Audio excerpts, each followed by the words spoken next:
Hello, and welcome to our Monday evening reflection. Yesterday, in our Sunday worship, Tim spoke of Jesus' appearance to his disciples in the locked room in which they were hiding away, in a passage taken from John's Gospel. Tonight, we're going to look at one of the other lectionary passages set for yesterday. It's from the first letter of Peter, chapter 1, reading verses 3 to 9, and I'm reading from the New Revised Standard Version. Blessed be the God and Father of our Lord Jesus Christ.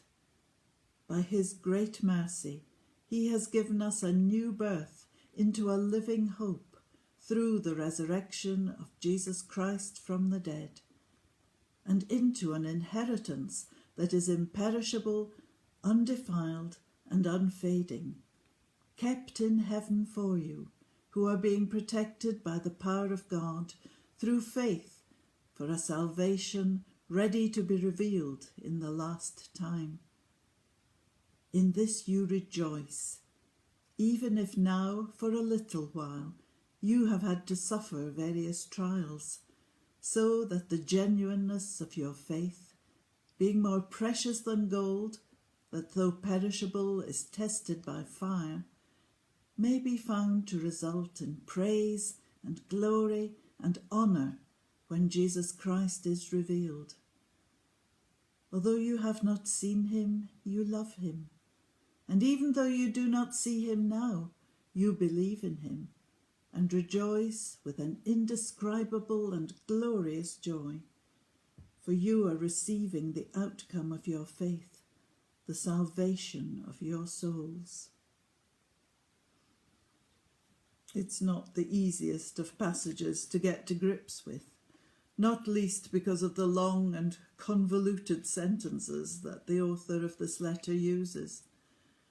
But the main point he is emphasizing is that the resurrection is life-changing for everyone who follows Jesus.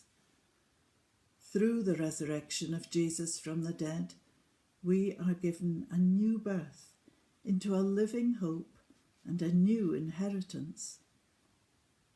We have an eternal place in God's family, and we're also being transformed here and now. The love, joy, and security of this relationship can sustain us through the suffering of various trials, and the difficulties of life should now be regarded as lasting for a little while before the salvation that will be revealed in the fullness of time. One commentator from the Roots resource material puts it thus: new priorities, new security, and a new attitude to life have all been brought to us through Jesus' resurrection from the dead, the event that has released God's mercy to us. The person who wrote these Bible notes some months ago could scarcely have realized how prophetic they would become, for they speak directly to our current situation, in which our celebration of Easter has been very different to normal. Listen to a meditation, also taken from Roots. It's entitled Easter 2020, and it's written by Diane Craven. Everything was silent and still. Nothing moved in the just before dawn darkness. Life seemed suspended as if by a slim thread, delicate as a cobweb in the hushed air. Where there had been footsteps, slow or frantic, wandering or hurrying, now there was only gently rustling leaves in the whispering trees, and the lonely cry of a slow waking bird, piercing the gloom with its silver song. Did anyone hear? There was silence in the street, silence in the lanes and alleyways behind the houses. Playgrounds and parks lay deserted, games and conversations interrupted. The swings rest still and empty, and the slides shine eerily in the half-light. No movement here. As day was dawning, there was no silence outside the hospital. Instead, the loud wailing of a siren, the rumble of trolley wheels, and the frantic clang of metal on metal as the doors of the ambulance swing open. Here, as in every hospital and ICU in the country, staff stand on the edge of a new day, knowing more than most the precarious balance of body and soul that keeps us in this world, holding on to life. While it was still dark, shelf stackers and refuse collectors, shop assistants, care home staff and transport workers, the underpaid, underappreciated and often unassuming, make their weary way home. Transport hubs are stilled as trains rattle down the tracks out of town, carrying their socially distant passengers to rest in suburbia. Small mercies. As day breaks, yesterday's news is silenced by the new horror of the headlines and the casual graphs of death. A single leaf unfurls from the clenched fist of its bud. 2 women hurry along a road, and an angel as white as snow, for the moment unobserved and unannounced, is poised to roll the stone away from the tomb.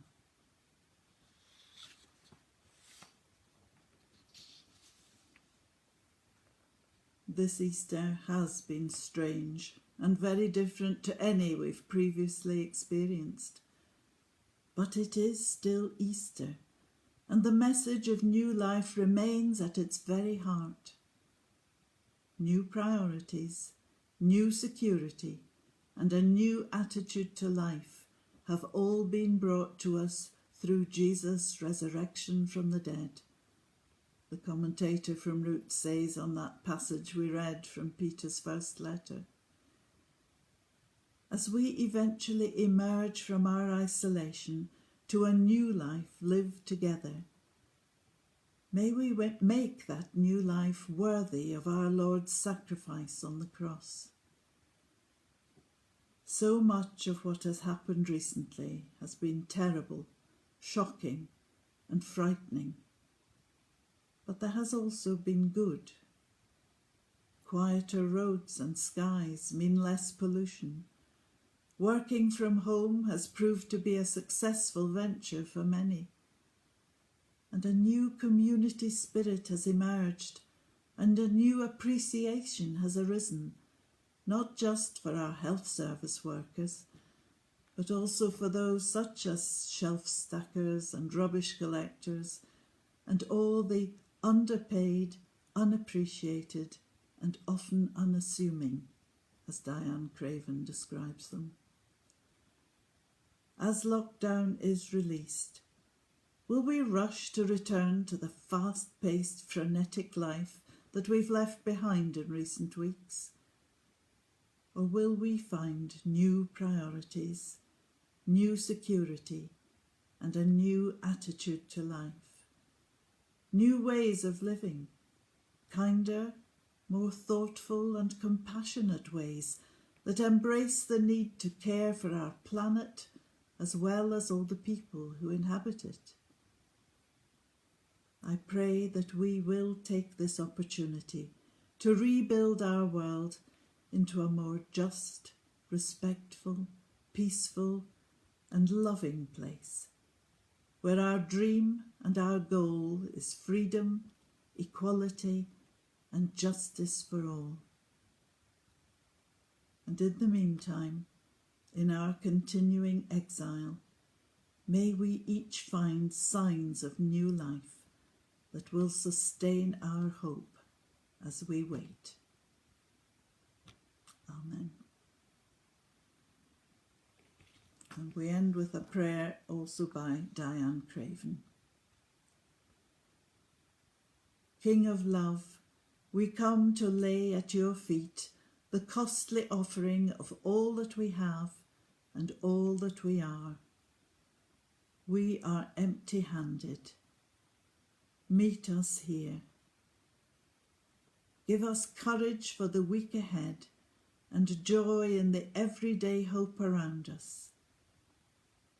May we lean on your faithfulness and rest on a love stronger than death that will never let us go. Amen. Thank you for watching. Stay safe. Good night.